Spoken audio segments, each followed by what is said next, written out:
The magician's the one who best sets the scene for the opening of the lesser mysteries. He stands in the card of the major arcana numbered 1. His only predecessor is the Fool, whose number is 0, and represents the void before creation. At the Fool stage of the game, the tools of creation are still concealed, hidden from sight inside his pouch. With the magician, however, those tools are set on the table for all to see. They represent the 4 elements: fire, earth, air, and water. By pointing down to the ground with one hand and up to the heavens with the other, the magician is saying that these elemental forces act on all scales of existence, from the subatomic to the galactic and beyond. On the human scale, the 4 elements are translated into familiar objects. Fire, for instance, is presented as a wand, which stands for the life force that courses through every living being. The more stable earth element, the pentacle, is a symbol of physical matter. At its center stands the human body with its 5 senses. After that is air, as swift as a sword, a representation of the discriminating intellect that cuts away at the false. And finally, contained within the cup is water, symbol of emotional and spiritual receptivity. By taking these forms, the elements also become literal manifestations of the tools that build our societies.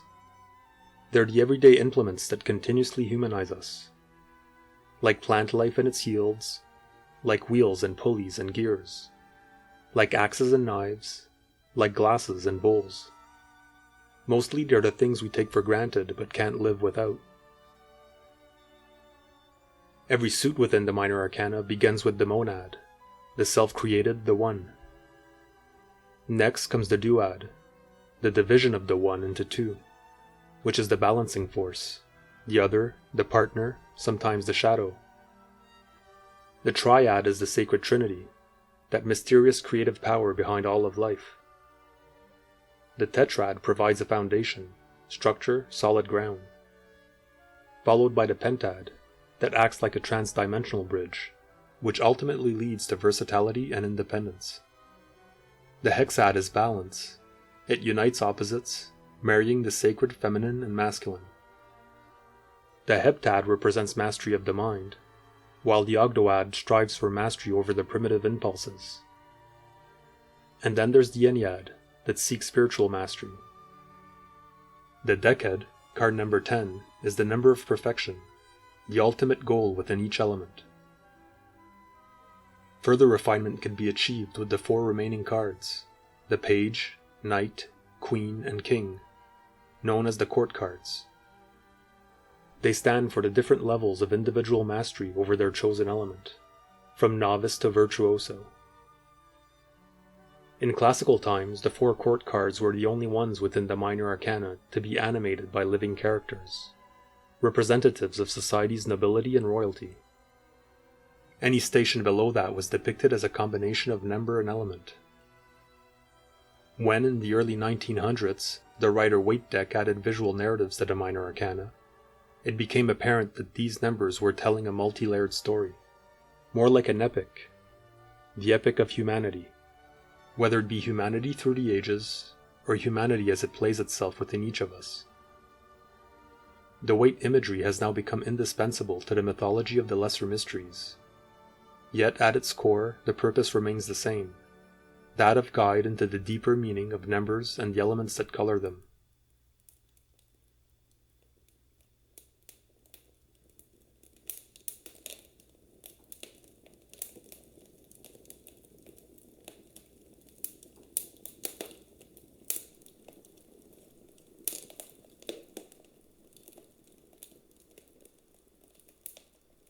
The first of the elements, fire, speaks of raw energy, of willpower. Fire is the self-created light born from the darkness. It begins, as all suits begin, with the number 1.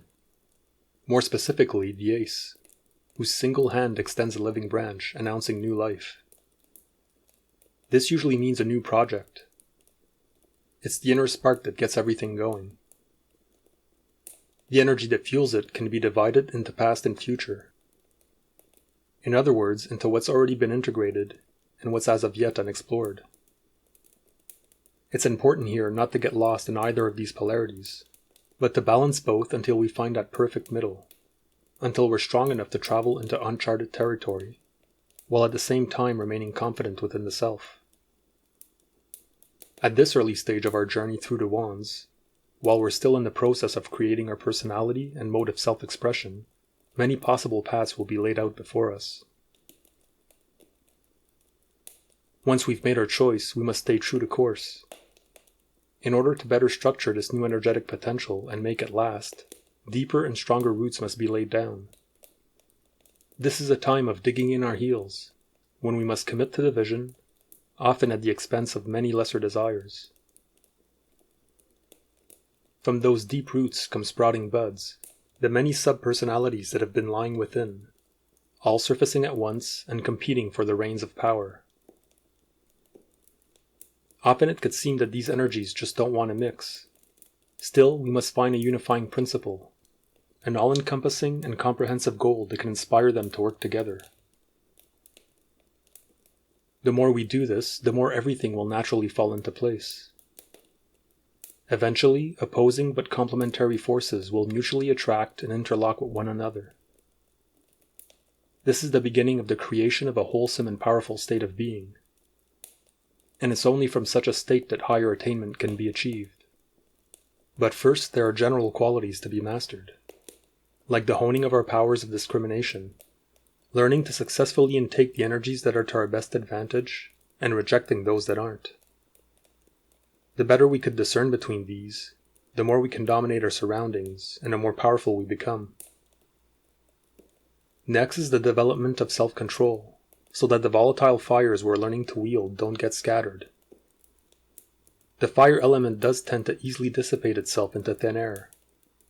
But as long as we can properly ground it, and as long as we maintain the necessary discipline to keep it well fueled, it will shine brightly. Probably the most difficult quality to master when it comes to fire is its spiritual dimension. Since the flame is a conqueror by nature, perpetually on the move, to contain it in a state of inner well-being is an art unto itself. Usually a self-imposed spiritual discipline is only begun after we've survived our own careless handling of the fiery forces. With time, we learn that fire must be treated respectfully. It's to be approached with caution and spent wisely. Those who learn to juggle fire's many trials are masters in their own right. When we come across the Ten of Wands, we're being informed that a specific goal has been achieved.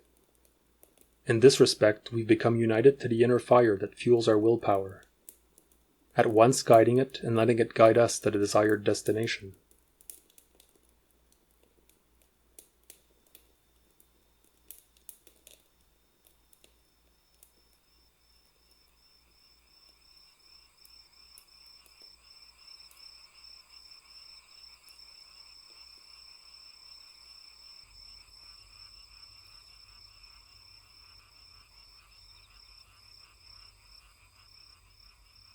In the next realm, that of Earth, the most material-oriented element, the Ace of Pentacles presents us with a worldly gift.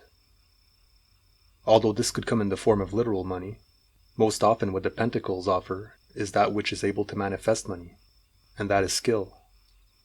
In the case of the Ace, it's a new skill. Life, however, is not something all neat and tidy that presents us with only one clear and easy opportunity. Quite the opposite. People are continuously in the process of handling many responsibilities at once, and there's always new things to be added to the heap. Naturally, only a limited number of them can be given priority at any given time. When a new opportunity presents itself, it usually appears way down at the bottom of our to-do list. By keeping a somewhat even balance between our passions and sense of practicality, we can focus on its slow and steady rise to the top, all the while keeping our many other responsibilities afloat. Further uniting these two parts of our being, the earthly and the visionary, we begin to elevate our chosen skill to new levels, shining our light into the unknown. Here we're building up our confidence, while we begin a new life in a specific field of study. As we learn to let the talent flow out of us, it will slowly manifest itself as a solid landscape, intimately connected to the essence of our being. Just like any lack of such manifestation is also connected to that essence. Sometimes when nothing's moving ahead, it doesn't matter how much time we put into it, or how much skill we possess. And the more we try to force things, the more deeply we sink, until we have no choice but to admit how little control we actually have over the matter at hand. Obviously, there's something other than our conscious will leading the whole operation, something beyond our comprehension. Still, as hard as things can become, this mysterious something always sees us through it, helping us realize that what seemed like merciless punishment was in fact a privileged insight into our own inner division, a chance to further develop our skills, to propel our talents to the next level by nourishing those parts that previously went unacknowledged. If we nourish them adequately, they'll nourish us in return. By tending to their every need, by watching over them carefully in every stage of their growth, we'll eventually be able to judge in which manner each of these can serve us best. This is where our one skill, the one we started out honing in the beginning, will have effectively transformed itself into a whole subset of skills, each one as necessary as the next and all of them interconnected. Like within Kundalini, the tradition that works on releasing and raising the primordial power that lies coiled at the bottom of the spine, we can elevate our own stalled potential. We learn to tap right into the core of our lower drives, using their very energy to rise above them, until we reach a point where, with both our feet firmly planted on the ground, we can open up to higher self. Slowly becoming aware of the subtle fields that surround us, we're now coming to the natural understanding that our being as a whole extends beyond its physical boundaries, and that the laws governing the visible are as much rooted in the invisible. This is what's called the wisdom of the senses. With the Ten of Pentacles, this wisdom is acquired through the coming together of body and mind. We now see that the physical realm is something that can be consciously programmed. On a more earthbound level, the Ten of Pentacles is telling us that the particular skill we've been working on is now reaching the peak of its potential.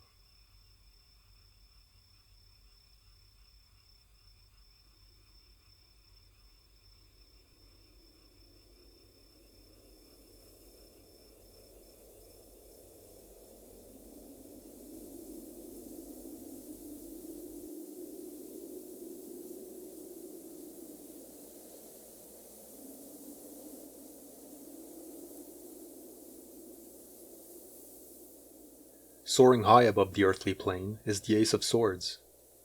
As it pierces the crown, new ideas and concepts come to light. They are presented as images within the mind's eye, images that seem to appear out of thin air. A new idea is like a scientific theory, in that to gain acceptance it must be weighed against other ideas. The best way to see if it can stand of its own accord is to compare it to its exact opposite. The more it can invalidate its counterpart, the stronger it can become. Better yet is to have these two opposite ideas mutually reinforcing one another. For that to happen, though, none of them can be competing for the title of the absolute truth. Instead, they must act like different parts within a working unit, like the brain's twin hemispheres, continuously playing off each other, seeking perfect balance. For most of us, however, that balance is lacking. And that's usually because of our own negative emotions, the ideological sentimentality that drives us to tip the scale to either side. No matter which way we lean, we end up mostly feeding one part while neglecting another. Only at the center, between these extremes, can we gain a true perspective. There we become equally receptive to both sides. As we learn to let go of the shackles of ideological extremes, we pave the way for new structural groundwork. Thus begins the clearing of the mind. There are several disciplines that could help achieve such a state. Mostly they involve simply observing our own thoughts. With practice, the mind becomes clearer and more focused, grounded and connected to the surrounding environment. Still, negative thoughts persist, those that have been with us always.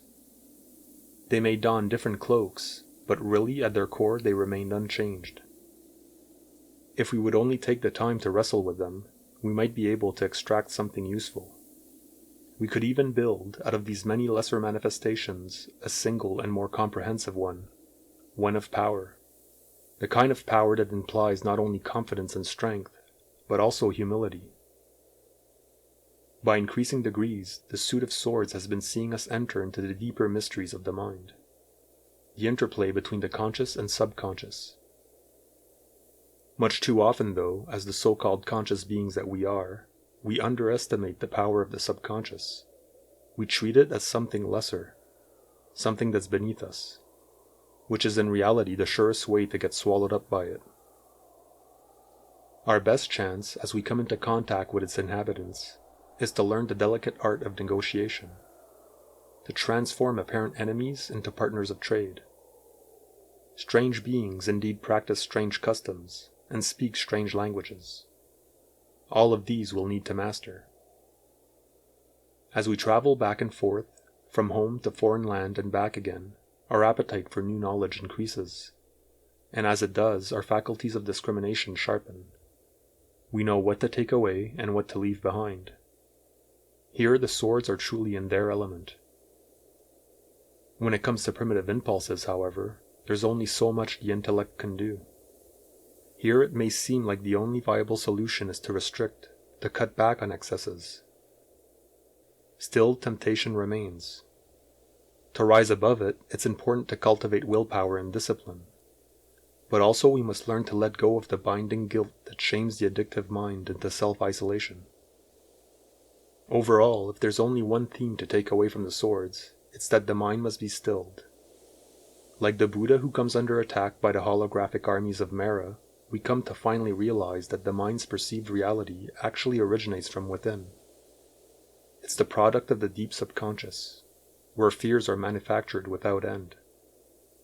The simple act of paying attention to them exposes them little by little to the healing light of conscious awareness, which ties into the Ten of Swords, for many the most discouraging archetype within the Rider-Waite's Minor Arcana. Its imagery is dark and foreboding, yet it represents the swords at their most developed stage. And although it doesn't really seem like it, their final target serves as a reminder of how the mind is always working for our survival. The reason why we humans have the capacity to see ourselves dying 1,000 deaths is so that in real life we don't have to. In this way, the swords fulfill their purpose of cutting away at what is not needed in order to clear the way for what is. When we recognize the mind as such an instrument, one that for our own sake seeks and destroys, we become aware that true consciousness has nothing to do with our concept of self. So far, what we've been calling the self is really just a collection of parasitic thoughts. Only by ceasing to identify with them can we claim to have killed their fake construct. As it lays there dying, all the energy we've wastefully invested will simply begin to flow back into true consciousness, illuminating the real self that quietly waits behind the false one.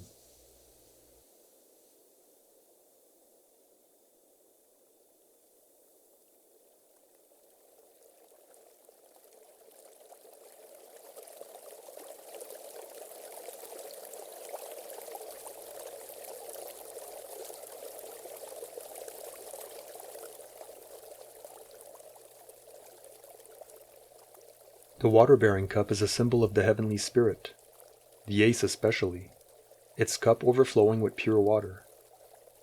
Imagery that evokes primordial memories of a world that existed before time, before the exit from the womb, when the earth was without form and void, and the divine spirit was moving over the face of the waters. From this unconscious state arises consciousness, where the chaos of timelessness is finally divided into day and night. This duality is reflected in the ancient Sumerian creation myth, as the archetypal soul Marduk does battle with Tiamat, the primordial mother. From Tiamat's oceanic being, Marduk releases life's infinite potential. When Marduk and Tiamat meet, they're meeting as lovers as well as opponents, and together they participate in the divine act of creation, which is the spark that unites them. that mysterious third being that serves as the connecting bridge between the two worlds. Together, these three deities form a sacred trinity, whose purpose it is to portion out destinies. They give us each our part in the bounty of life. When we feel them churning within us, we're becoming attuned to one of Spirit's most joyful mysteries, that of emotional resonance. This principle can be seen in those people who've managed to create within themselves the feeling of what it is they're attracting. By emitting a specific emotion, they make it manifest. Inevitably, this leads to the recognition that the construction of our solid world is initiated by emotional frequency, which is the beginning of our connection to the true essence of being, a well of infinite meaning out of which the world is constantly reborn. Deep within is where the sacred alchemy takes place, the eternal exchange between spirit and matter, an inner cosmos of constant creation. But with everything created, there's something lost, which evokes the age-old question of the cup being either half empty or half full. Do we despair over what is not, or rejoice over what is? Do we choose to believe in a universe that conspires for evil or good? By choosing good, we let go of what's been lost and fill what remains with the ever-flowing spring of universal life, which prompts us to put our first tentative steps into the promised land. As is stated in the Gnostic Gospel of Thomas, the kingdom of heaven is within and without. In other words, it's everywhere. This becomes all the more real as we start to recognize the basic spiritual laws under which it is governed. Under Spirit, we're free to choose between the higher good and everything else. We're free to decide whether we let higher self guide us, or whether it'll be ego, greed, lust, or any other base desire. In the end, there's only one possible answer. Whatever the question, the answer that resolves it is always associated with that one true feeling. Even when we're not attuned to it, we can feel it. Even when we're forced on detours, down roads where the higher meaning must be literally spelled out before us.